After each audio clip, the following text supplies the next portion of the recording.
The desert-adapted lions in Namibia are unique for the species.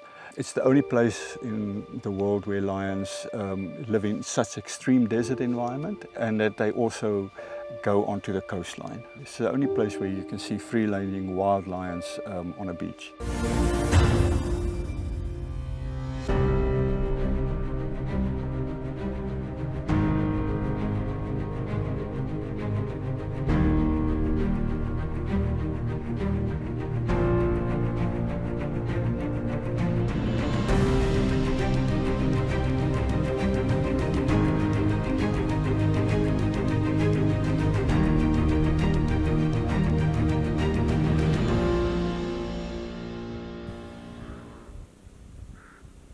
For the past week, we've spent in the Hoanib River system, where we have been following the respective prides of the Hoanib River system.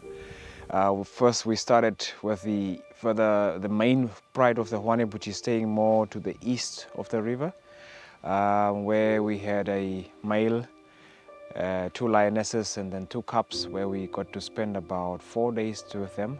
From there, we focused our attention on the floodplains pride, because the floodplains pride had to break into 2 parts as well, whereas Alpha and Bravo, the 2 sisters of Charlie, had moved off towards the dune fields, and into the dune fields they started to hunt on cormorants by the Oasis Springs, and then from the Oasis Springs they ventured westwards, and then they made contact with the ocean, and then that's where they were preying on the seals, more cormorants and some beached whales and so on. That's what they were, marine diet that they were basically having. So they've really found an alternative food source at the coastline. In terms of the work that you do, which are the latest important findings of the desert lions? Alpha, one of the most important future aspects of the desert lions and the lion population is the fact that they are starting to utilize the marine food resources more frequently, and that I do believe has 2 very, very important elements to it. The one is the fact that it is such an attractive tourism element, that only place in the world where you can see lions on the beach. So I do believe that in time Namibia needs to organize herself and set up tourism concessions, or just develop that aspect of tourism in the Skeleton Coast Park to target these lions, that frequent the coastal area. That might take some time to initiate and get off the ground. The second important thing is the fact that the marine food resources is now providing an additional source of food for the lions. So what we have seen over the years is that lions have large home ranges. So on average, a pride of females and some youngsters would have a home range of, say, in the order of 10 to 15,000 square kilometers. It has to be that large because seasonally prey animals could move out of the area, so they need to have a large area that they can access. And in times when prey are scarce, lions tend to have been moving towards the inland area and livestock, because they have this mental memory, these hotspot memories of where they found food. So if they're struggling to find food in their natural area, they inevitably migrated to human settlements and started killing livestock, donkeys, and then that created a problem, and inevitably those lions would be shot. So what we have seen now, in the last 2 years, 4 different prides have discovered the food resources. So essentially you have these 4 prides that are now utilizing the coastal zone down here. Now, in the last 18 months, all of those prides have been responsible for livestock killings on the eastern edge of their home range, yes, near people. And ever since they started eating food at the ocean, the marine food resources, they have not returned there. So that provides that alternative food in times of hardship.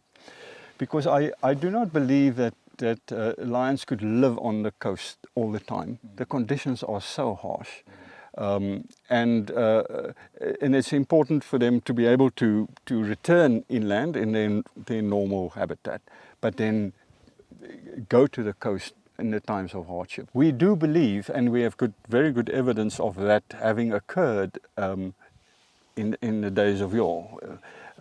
Before big human impact, we've got images of lions feeding on a beach whale and even killing seals. But all of that stopped when those lions were killed in the mid-80s. So it took the lions not very long. It took them about 15 years to repopulate the area all the way down to the coast. But it took them essentially 20 years to rediscover the knowledge that there's food along the coast. And today we have three groups of lions that go to the coast and utilize the marine food resources. So that would then mean killing Cape fur seals, and then particularly cormorants that is very nutritious, and they catch a lot of cormorants. And then a whole range of other sort of smaller marine food items. But it's a wonderful development because it's the only sort of the largest carnivore on the globe that can be termed a maritime carnivore. That means animals that basically utilize food in the tidal zones of the marine food base, and then also their terrestrial food. And that's a very important aspect because it allows flow of energy and nutrients between the two trophic zones, your aquatic zone and your terrestrial zone. And the flow of energy and nutrients between those zones is very important. It's important to food webs. It's been documented and studied to great length. And we're obviously very proud of that. There's an enormous tourism potential and value in that. It's a growing development, and we, as much as we possibly can, we want to try and protect that and even promote the animals utilizing that coastal zone. So in time I do hope that the authorities will make some clever decisions in that. We would certainly provide them with all the necessary information, movement patterns of the lions, and the potential of developing a tourism activity there. And together with some of the big tour operators, I think some clever decisions can be made, and that would certainly do a lot of good for both the Skeleton Coast Park, the lion population, and Namibia as a whole.